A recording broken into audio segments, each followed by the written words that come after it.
RSS versus Kharge, registration, ಮನಿ ಮತ್ತು ಮುಖವಾಡ. ನಮಸ್ಕಾರ ಗೆಳೆಯರೆ, ವೆಲ್ಕಮ್ ಟು ಫಸ್ಟ್ ಕನ್ನಡ. ಇದು ಎಡಿಟರ್ ಸ್ಪೆಷಲ್.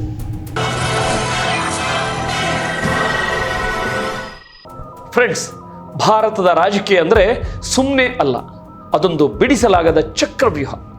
ಇವತ್ತಿನ ನಮ್ಮ ಎಡಿಟರ್ ಸ್ಪೆಷಲ್ ಟಾಪಿಕ್ ದೇಶದ ರಾಜಕಾರಣದಲ್ಲಿ ಬಿರುಗಾಳಿ ಎಬ್ಬಿಸಿರುವ ಒಂದು ಬಿಸಿ ಬಿಸಿ ಮ್ಯಾಟರ್.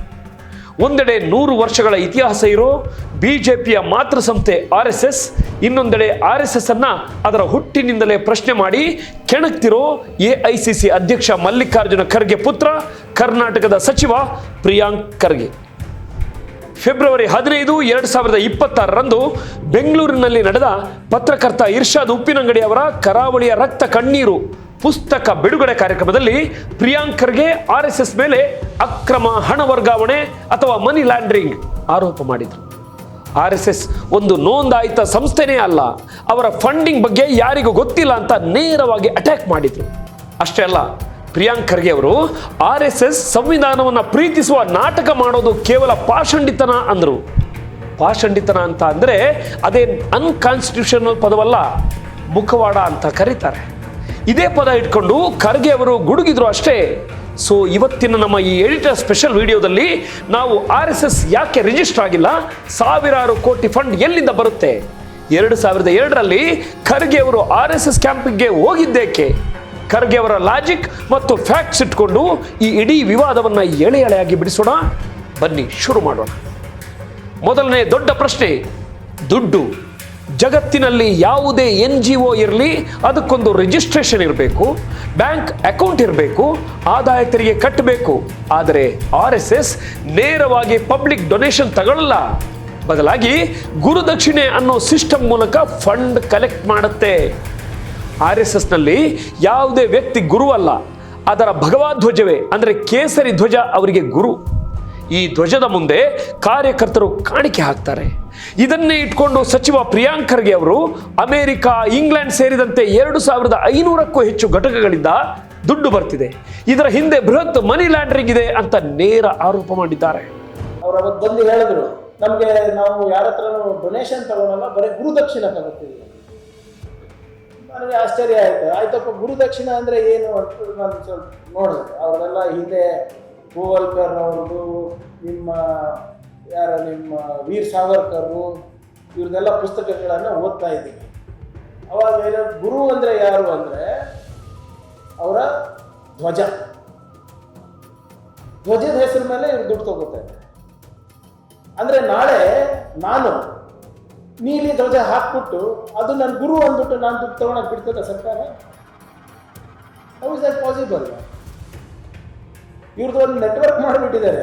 ನೀವು ಎಲ್ಲ ಓದಿದಿರೋ ಎಲ್ಲ ಗೊತ್ತಿಲ್ಲ. ಮೊನ್ನೆ ಒಂದು ಪ್ರತಿಷ್ಠಿತವಾದಂಥ ಪತ್ರಿಕೆಯಲ್ಲಿ ಬಂದಿತ್ತು, ಮೋರ್ ದೆನ್ 2500 ಆರ್ಗನೈಸೇಷನ್ಸ್ ನೆಟ್ವರ್ಕ್ ಇದೆ. ಅಮೇರಿಕ ಇರ್ಬೋದು, ಇಂಗ್ಲೆಂಡ್ ಇರ್ಬೋದು, ಅಲ್ಲಲ್ಲಿಂದ ದುಡ್ಡು ತಗೊಂಡು ನಾನು ಹೇಳ್ತಾ ಇದ್ದೀನಿ, these people are into money laundering. ಇವ್ರಿಗೆ ಎಲ್ಲಿಂದ ಬರ್ತಾ ಇದೆ ಸರ್ ಇಷ್ಟು ದುಡ್ಡು? ಹೇಗೆ ಬರ್ತಾ ಇದೆ? ಇವರು ನಾವೆಲ್ಲರೂ ಒಳ್ಳೆ ನಾಗರಿಕರಾಗಬೇಕಂತೆ, ನಾವು ಇನ್ಕಮ್ ಟ್ಯಾಕ್ಸ್ ಕಟ್ಟಬೇಕು, ನೀವು ಇನ್ಕಮ್ ಟ್ಯಾಕ್ಸ್ ಕಟ್ಟಬೇಕು, ಅವರು ಫ್ರೀ ಫಾಲ್ ಅಲ್ಲ. ಅದೇಂಗೆ ಸಾಧ್ಯ ಇರ್ತದೆ? ಇದೆಲ್ಲ ನಾವು ಪ್ರಶ್ನೆ ಮಾಡಿಲ್ಲ ಅಂದರೆ ಕಷ್ಟ ಆಗುತ್ತೆ. ಅವ್ರು ಕೇಳಿದ ಲಾಜಿಕ್ ತುಂಬ ಸಿಂಪಲ್ ಇದೆ ಫ್ರೆಂಡ್ಸ್. ಗುರುದಕ್ಷಿಣೆ ಅಂದರೆ ಧ್ವಜಕ್ಕೆ ಕೊಡೋ ಹಣ ಅಂತಾರೆ. ನಾಳೆ ಬೆಳಿಗ್ಗೆ ನಾನು ಒಂದು ನೀಲಿ ಧ್ವಜ ಹಾರಿಸಿ ದುಡ್ಡು ಕಲೆಕ್ಟ್ ಮಾಡೋಕ್ಕೆ ಶುರು ಮಾಡಿದರೆ ಸರ್ಕಾರ ಮತ್ತು RSS ಒಪ್ಪಿಕೊಳ್ಳುತ್ತಾ ಅಂತ ಪ್ರಿಯಾಂಕ್ ಖರ್ಗೆ ಕೇಳಿದ್ದಾರೆ. ನೀವು ಸಣ್ಣ ಟ್ರಾನ್ಸಾಕ್ಷನ್ ಮಾಡಿದ್ರು ಪ್ಯಾನ್ ಕಾರ್ಡ್ ಕೇಳ್ತಾರೆ. ಆದರೆ ದೇಶಾದ್ಯಂತ ಕವಾಯತು, ಲಕ್ಷಾಂತರ ಸಮವಸ್ತ್ರ, ದೊಡ್ಡ ದೊಡ್ಡ ಬಿಲ್ಡಿಂಗ್ಗಳನ್ನು ಕಟ್ಟೋಕೆ, ಬೃಹತ್ ಸಮಾವೇಶಗಳನ್ನು ಮಾಡೋಕೆ ಕೋಟ್ಯಂತರ ರೂಪಾಯಿ ಎಲ್ಲಿಂದ ಬರ್ತಿದೆ? ಇದಕ್ಕೆ BJP ನಾಯಕರು ಇದು ದೇಶಭಕ್ತರಿಗೆ ಮಾಡ್ತಿರೋ ಅವಮಾನ ಅಂತ ಕೌಂಟರ್ ಕೊಡ್ತಾರೆ. ವಿಶ್ವ ಹಿಂದೂ ಪರಿಷತ್ ನಾಯಕ ಮಿಲಿಂದ್ ಪರಾಂಡೆ ಇದನ್ನ ಬೌದ್ಧಿಕ ದಿವಾಳಿತನ ಅಂತ ಟೀಕಿಸಿದ್ದಾರೆ. ಆದರೆ ದೇಶದ ಕಾನೂನು ಎಲ್ಲರಿಗೂ ಒಂದೇ ಆಗಿರಬೇಕಲ್ವಾ ಅನ್ನೋದು ಖರ್ಗೆ ಅವರ ಪ್ರಶ್ನೆ ಅಷ್ಟೇ ಅಲ್ಲ, ನಮ್ಮ ಪ್ರಶ್ನೆ ಕೂಡ.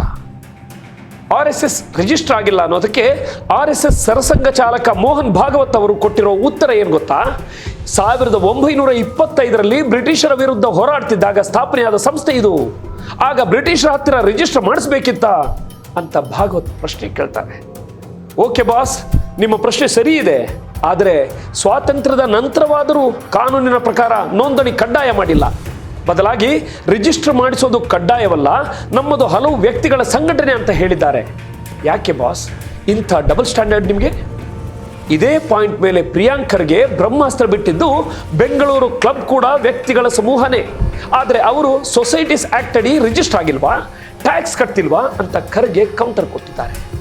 ನಾವು ರಿಜಿಸ್ಟ್ರೇಷನ್ ಮಾಡ್ಕೊಳ್ಳೋ ಅವಶ್ಯಕತೆ ಇಲ್ಲ ಅಂತ, because there are body of individuals ಅಂತ ಹೇಳ್ತಾರೆ. ಬ್ಯಾಂಗ್ಳೂರ್ ಕ್ಲಬ್ ಗೊತ್ತಲ್ಲ ನಿಮಗೆ?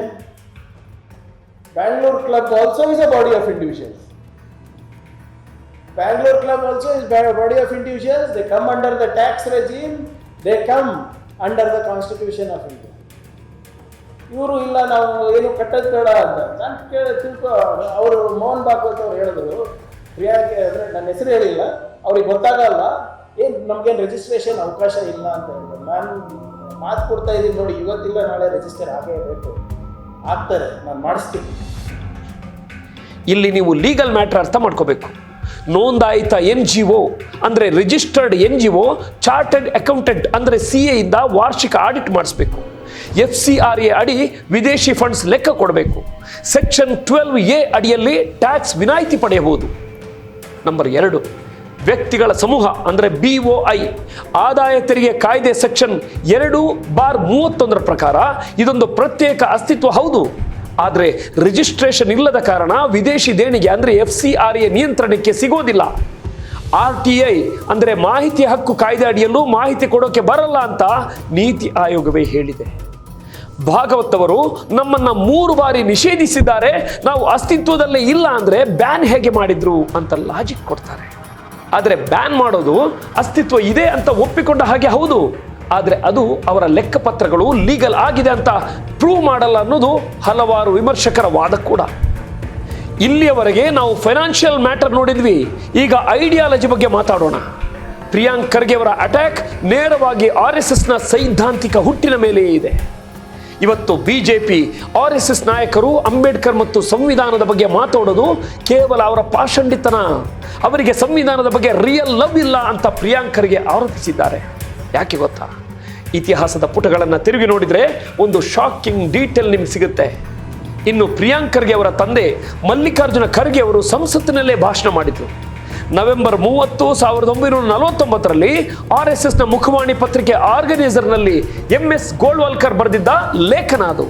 ಅದರಲ್ಲಿ ನಮ್ಮ ಸಂವಿಧಾನದಲ್ಲಿ ಪ್ರಾಚೀನ ಭಾರತದ ಉಲ್ಲೇಖವಿಲ್ಲ, ಮನುಸ್ಮೃತಿಯ ಕಾನೂನುಗಳು ಇಂದಿಗೂ ಪ್ರಪಂಚದ ಮೆಚ್ಚುಗೆ ಗಳಿಸಿವೆ, ಆದರೆ ನಮ್ಮ ಸಾಂವಿಧಾನಿಕ ಪಂಡಿತರಿಗೆ ಅಂದರೆ ಅಂಬೇಡ್ಕರ್ ಅವರಿಗೆ ಇದರ ಬೆಲೆ ಗೊತ್ತಿಲ್ಲ ಅಂತ ಬರೆಯಲಾಗಿತ್ತು.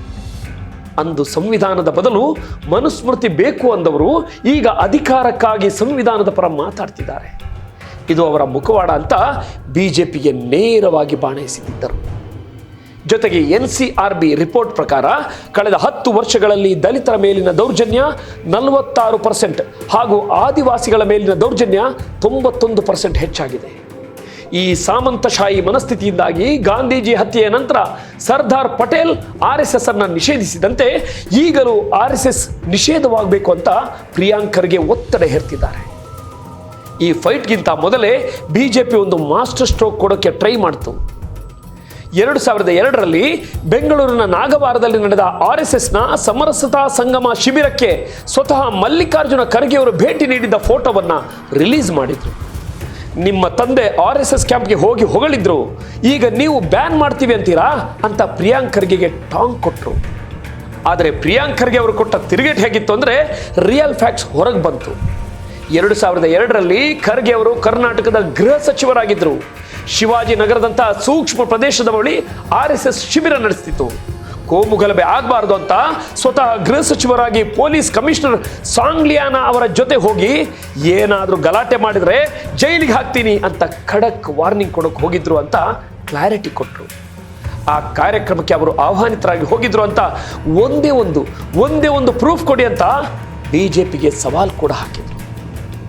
RSS ತನ್ನ ಹೆಸರಿನಲ್ಲಿ ರಿಜಿಸ್ಟರ್ ಆಗಿಲ್ಲ, ಆದರೆ ಅವರ ಅಂಗಸಂಸ್ಥೆಗಳ ಮೂಲಕ ದೊಡ್ಡ ಎಂಪೈರ್ ಕ್ರಿಯೇಟ್ ಮಾಡಿದ್ದಾರೆ. ಹಿಂದಿನ BJP ಸರ್ಕಾರದ ಅವಧಿಯಲ್ಲಿ 100 ಎಕರೆ ಭೂಮಿಯನ್ನು RSS ಅಂಗಸಂಸ್ಥೆಗಳಿಗೆ ಕೊಡಲಾಗಿತ್ತು. ಈಗಿನ ಕಾಂಗ್ರೆಸ್ ಸರ್ಕಾರ ಮತ್ತು ಸಚಿವ ದಿನೇಶ್ ಗುಂಡೂರಾವ್ ಇದನ್ನು ವಾಪಸ್ ಪಡೆಯಲು ತನಿಖೆ ಮಾಡ್ತಿದ್ದಾರೆ. ಜೊತೆಗೆ ಶಾಲಾ ಮೈದಾನ, ಪಾರ್ಕ್ಗಳಲ್ಲಿ RSS ಶಾಖೆ ನಡೆಸಲು ಪೂರ್ವಾನುಮತಿ ಕಡ್ಡಾಯ ಅಂತ ಆದೇಶ ಕೂಡ ಹೊರಡಿಸಿದ್ದಾರೆ. ಇದರ ಮಧ್ಯೆ ಮೋಹನ್ ಭಾಗವತ್ ಅವರು 3 ಮಕ್ಕಳನ್ನು ಹೆರಬೇಕು, VD ಸಾವರ್ಕರ್ಗೆ ಭಾರತ ರತ್ನ ಕೊಡಬೇಕು ಅಂತ ಹೇಳಿದ್ದನ್ನು ಕೂಡ ಪ್ರಸ್ತಾಪಿಸಿದ ಪ್ರಿಯಾಂಕ್ ಖರ್ಗೆ 3 ಮಕ್ಕಳ ಬಗ್ಗೆ ಪಾಠ ಮಾಡೋ ಭಾಗವತ್ ಮದುವೆಯಾಗದೆ ಬೇರೆಯವರ ಮಕ್ಕಳ ಬಗ್ಗೆ ಮಾತಾಡ್ತಾರೆ ಅಂದರು. ಹಾಗೆ ಬ್ರಿಟಿಷರಿಗೆ 6 ಬಾರಿ ಕ್ಷಮಾದಾನ ಅರ್ಜಿ ಬರೆದುಕೊಟ್ಟ ಕ್ವಿಟ್ ಇಂಡಿಯಾ ಚಳುವಳಿ ವಿರೋಧಿಸಿದ ಸಾವರ್ಕರ್ ವೀರ ಹೇಗಾದ್ರು, ಅವರಿಗೆ ಭಾರತ ರತ್ನ ಯಾಕೆ ಅಂತ ಲಾಜಿಕಲ್ ಪ್ರಶ್ನೆಗಳನ್ನು ಕೇಳಿದ್ದಾರೆ. RSS ಅನ್ನೋದು ದೆವ್ವ, BJP ಅದರ ನೆರಳು, ನಾವು ನೇರವಾಗಿ ದೆವ್ವದ ಜೊತೆ ಫೈಟ್ ಮಾಡಬೇಕು ಅಂತ ಪ್ರಿಯಾಂಕರ್ಗೆ ಖಡಕ್ ಆಗಿ ಹೇಳಿದ್ದಾರೆ. ನಿಮ್ಮ RSS ಮುಖ್ಯಸ್ಥರು ಹೇಳ್ತಾರೆ, ನೀವು ದೇಶ ಉಳಿಸ್ಲಿಕ್ಕೆ, ಧರ್ಮ ಉಳಿಸ್ಲಿಕ್ಕೆ ನೀವು 3 ಗಂಡು ಮಕ್ಕಳು ಉಳಿಸ್ಬೇಕು. ಅವ್ರು ಮಾತ್ರ ಬ್ರಹ್ಮಚಾರಿ ಇರ್ತಾರೆ RSSನವರು. ಬರೀ ಬಡವರಿಗ ಇದೆಲ್ಲ ಪಾಠ. ನೀವೆಲ್ಲರೂ 3 ಮಕ್ಕಳು ಹಳಿಬೇಕಂತೆ, ಅವರು ಬ್ರಹ್ಮಚಾರಿಯಾಗೇ ಇರ್ತಾರೆ. ಏನು ಮಾಡ್ತಾ ಇದ್ದೀವಿ ಅಂದರೆ, ನಾವು ದೆವ್ವದ ನೆರಳು ಜೊತೆ ಜಗಳ ಆಡ್ತಾ ಇದ್ದೀವಿ. ದೆವ್ವದ ನೆರಳು ಯಾವುದು? BJP. ದೆವ್ವ ಯಾವುದು? RSS. ಸೊ ಈ ನೆರಳು ಜೊತೆ ಜಗಳ ಆಡೋದು ಬಿಟ್ಟು ನಾವು ದೆವ್ವ ಜೊತೆ ಜಗಳ ಆಡಿದ್ರೆ ಆಟೋಮ್ಯಾಟಿಕ್ ಆಗಿ ನಮ್ಮ ದೇಶ ಸುಧಾರಣೆ ಆಗುತ್ತೆ. ಇಲ್ಲಿದ್ರೆ ಇದಾಗೋದಿಲ್ಲ. ಯಾಕಂದ್ರೆ ಫ್ರೆಂಡ್ಸ್, ಇಷ್ಟೆಲ್ಲ ನೋಡಿದ ಮೇಲೆ ನಿಮಗೇನು ಅನಿಸ್ತು? ಇದನ್ನು ಕೇವಲ ಖರ್ಗೆ ವರ್ಸಸ್ RSS ಅಥವಾ ಕಾಂಗ್ರೆಸ್ ವರ್ಸಸ್ BJP ಪಾಲಿಟಿಕ್ಸ್ ಅಂತ ನೋಡಬೇಡಿ. ಇದೊಂದು ವ್ಯವಸ್ಥೆಯ ಪಾರದರ್ಶಕತೆಯ ಅಂದರೆ ಟ್ರಾನ್ಸ್ಪರೆನ್ಸಿ ಪ್ರಶ್ನೆ. ಒಂದು ಪ್ರಜಾಪ್ರಭುತ್ವದಲ್ಲಿ ಯಾವುದೇ ಸಂಸ್ಥೆ ಇರಲಿ, ಅದು ನ್ಯಾಷನಲ್ ಪಾಲಿಸಿಗಳನ್ನು ಡಿಸೈಡ್ ಮಾಡೋ ಮಟ್ಟಿಗೆ ಬೆಳೆದಾಗ ಅದು ಕಡ್ಡಾಯವಾಗಿ ಕಾನೂನಿನ ಅಡಿಯಲ್ಲಿ ರಿಜಿಸ್ಟರ್ ಆಗಬೇಕು, RTIಗೆ ಉತ್ತರದಾಯಿಯಾಗಿರಬೇಕು, ಆಡಿಟ್ ಆಗಬೇಕು. ಜಾಗತಿಕವಾಗಿ 2500 ಸಂಸ್ಥೆಗಳಿಂದ ಬರೋ ಫಂಡ್ಸ್ ಎಲ್ಲಿ ಹೋಗ್ತಿದೆ ಅಂತ ಅಕೌಂಟಬಿಲಿಟಿ ಇರಲೇಬೇಕು. ಸಂವಿಧಾನಕ್ಕಿಂತ ಮನುಸ್ಮೃತಿ ಶ್ರೇಷ್ಠ ಅಂತ ನಂಬಿದ್ದ ಐಡಿಯಾಲಜಿ ಇವತ್ತು ರಿಯಲ್ ಆಗಿ ಬದಲಾಗಿದ್ಯಾ ಅಥವಾ ಕೇವಲ ಮುಖವಾಡ ಹಾಕಿಕೊಂಡಿದ್ಯಾ ಅನ್ನೋದು ಯುವ ಜನರಾದ ನಾವು ನೀವು ಕೇಳಬೇಕಾದ ಪ್ರಶ್ನೆ. ಸಂವಿಧಾನದ ಅಡಿಯಲ್ಲಿ RSSನ ರಿಜಿಸ್ಟರ್ ಮಾಡಿಸದೆ ಬಿಡಲ್ಲ ಅಂತ ಪ್ರಿಯಾಂಕ್ ಖರ್ಗೆ ಪಣ ತೊಟ್ಟಿದ್ದಾರೆ. ಮುಂದೇನಾಗುತ್ತೆ? ಸರ್ಕಾರ ನಿಜಕ್ಕೂ ಬಿಸಿ ಮುಟ್ಟಿಸುತ್ತಾ? ಕಾದು ನೋಡಬೇಕು. ನಿಮ್ಮ ಅನಿಸಿಕೆಗಳನ್ನು ಕಾಮೆಂಟ್ ಮಾಡಿ.